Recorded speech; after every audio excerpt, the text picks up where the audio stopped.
Morning everyone, how are you today? I wish all of us still in a good condition ya. Amin amin amin amin.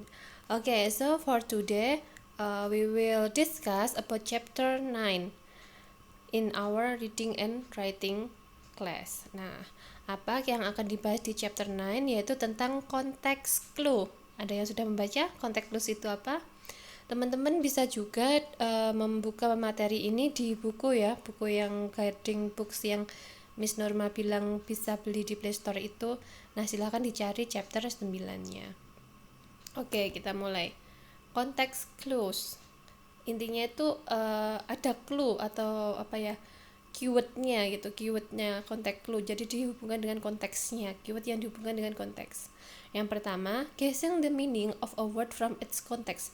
Jadi ditebak dulu, ini konteksnya apa ya, apakah konteksnya tentang pelajaran di sebuah kampus atau tentang makanan atau tentang hewan. Nah, sementara guessing dulu. Kemudian misalnya guessing the meaning, meaningnya apa ya kira-kira. Misalnya teman-teman ada kata herbivore gitu, oh kira-kira tentang hewan, misalnya seperti itu. Kemudian using word around a word that give hints, clues about its mean atau clues, hints atau clues. Jadi using word around a word, jadi menggunakan kata-kata yang memberi clue juga dengan meaningnya itu. Kemudian contohnya misalnya konteks clues itu bisa sinonim, bisa antonim, or definition, example, list of series, description, ataupun juga comparison. Ini konteks clue yang teman-teman bisa temui di reading TOEFL nanti. Nah, ini juga sudah dijelaskan di buku sebenarnya. Kita bahas satu-satu. Yang pertama yaitu tentang sinonim. The meaning is usually right after the unfamiliar word and often separated from the rest of the sentence with commas, disease or parentheses. Misalnya sometimes, or that is, or in other words is used. Sudah tahu semua ya kalau sinonim itu intinya persamaan kata, itu yang meaningnya hampir sama, yang biasanya dia dipisahkan dengan sebuah kata, mungkin sebuah koma atau juga tanda baca yang lain. Misalnya meat eaters that are carnivores are at the top of the food chain. Jadi kalau di grammar masih ingat teman-teman kayak apositif itu ya bentuknya. Ini ada salah satu contoh apositif itu kalau bahas grammar gitu. Nah, tetapi karena ini reading dan writing maka yang dibahas tentang sinonimnya. Sinonimnya yang mana? Yaitu antara meat eaters itu dengan sama maknanya dengan carnivores, yaitu hewan pemakan daging. Nah, seperti itu. In 1933, Ray saw King Kong. In the lobby, there was a collection of stills pictures from the film. Kalau ini yang stillsnya, ini stills pictures from the film. Ini yang dihubungkan dengan yang diseperet dengan koma. Kemudian antonim itu juga seperti sinonim maknanya. Kalau sinonim yang hampir sama atau sama, kalau antonim yang hampir beda, yang beda atau berlawanan maknanya. The unfamiliar word is thought to be different from or unlike another word and is often an opposite. Nah, antonim itu ya opposite. Misalnya but, however, although, otherwise, unless, instead, on the contrary, on the other hand, while, never, no, or not may be used to signal contrast. Jadi kalau ada kata-kata ini itu berarti kemungkinan akan ada antonim di kalimat tersebut. Misalnya Mike's parrot was loquacious but Maria says very little. Jadi loquacious itu artinya antonimnya atau maknanya beda dengan very little. Loquacious itu besar ya. Kemudian very little itu sangat kecil gitu. Kalau punya Max itu parrotnya besar gitu, sementara Mary says itu dia kecil. Nah, itu adalah antonim. Itu juga termasuk dengan konteks clue. Jadi ada ada clue yang ada di sana tentang antonim. Kemudian begitu juga ada juga definition. The unknown word is equated to a more familiar word or phrase, usually a form of to be is used. Jadi biasanya to be yang digunakan. For example, entomology is the study of insects. Nah, yang dimaksud definition di sini, clue-nya itu ada di is. Jadi is merupakan konteks clue dari definition yang berupa definition. A risk taker is a person who participates bla bla bla bla bla. Is, ada is di sini, ini juga merupakan definition. Contohnya ada juga yang merupakan example. Jadi konteks clue itu bisa berupa example juga. Misalnya for instance, such as, for example, itu adalah sinyal-sinyal atau keywordnya dari konteks clue yang example ini. Contohnya, the archaeologists found different amulet such as, nah, a rabbit's foot and packs of herbs near the ancient altar.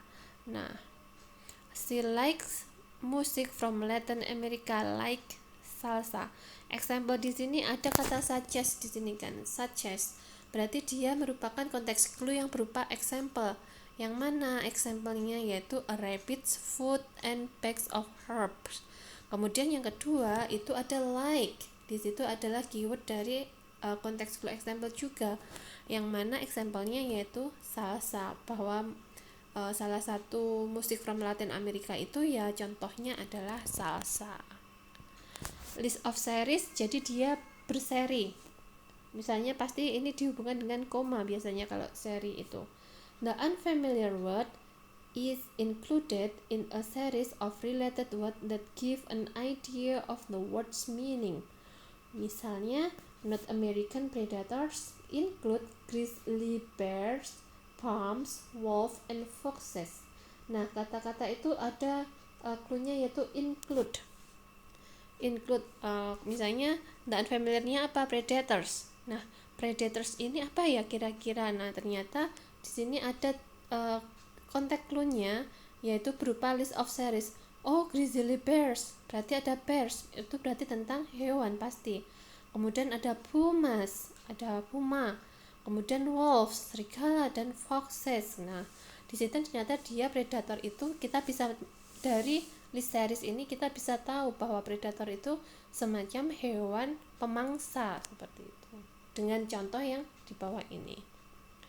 Ada juga description, mendeskripsikan, menjelaskan. The meaning of an unfamiliar word can be inferred from the description of a situation or experience. Misalnya, apa sih artinya vociferous itu, gitu kan? Nah, ternyata vociferous itu dideskripsikan di sini made me with a head ear plugs. Jadi dari monkeys vociferous, cater made me with a head ear plugs. Jadi monkeys vociferous di sini bisa dicari artinya dengan menjelaskan atau membaca, menemukan deskripsinya. Comparison, perbandingan. Misalnya apa sih artinya dari enthralled? Itu kan unfamiliar word ya, kita nggak ngerti enthralled itu apa gitu kan. Ternyata my brother is enthralled by birds similar to. Nah, comparison ini akan ada keyword atau sinyalnya tentang kata to, like, as, similar to, or in the same way. Similar to, the way that I am fascinated by insect. Jadi enthralled itu sama seperti the way that I am fascinated by insect. Comparisons diperbandingkan. Di sini ada similar to, karena similar to maka meaningnya adalah hampir sama. Jadi makna dari enthralled itu hampir sama dengan the way that I am fascinated by insect. Jijik gitu ya dengan insect gitu ya. Oh, fascinated itu malah suka ya. Iya. Let's have some exercises. Ini silahkan teman-teman kerjakan. Misalnya estimate. Nah, the word estimate in line to is closest meaning to silahkan dicari apakah estimate di sini ada clue-cluenya lain, apakah ada sinonimnya, antonimnya, atau misalnya yang apa tadi, lines dan lain-lain. Silahkan nanti dicari kemudian ditulis ya. Nanti jawaban nomor 1 apa, jawabannya 1 apa, misalnya kemudian nomor 2 apa, nomor 3 apa, gitu aja. Nanti silahkan di share di grup WA kita, oke? Untuk 5 orang pertama yang mengirimkan jawabannya akan Miss Nur manut untuk simpanan nilai. Jadi kalau misalnya tugas kalian ada yang buruk, itu bisa buat tambahan nilai teman-teman. Oke teman-teman, mungkin dari ini ada juga for fun. What does this say? Ada yang tahu? Nah, ini juga. Okay, that's all. Thank you. As usual, if you have question or maybe you wanna ask me something, just share your question in discussion of e-learning, or also you can share in WA group. Good luck for your exercises teman-teman. Don't forget your task and see you next meeting. Wassalamualaikum warahmatullahi wabarakatuh.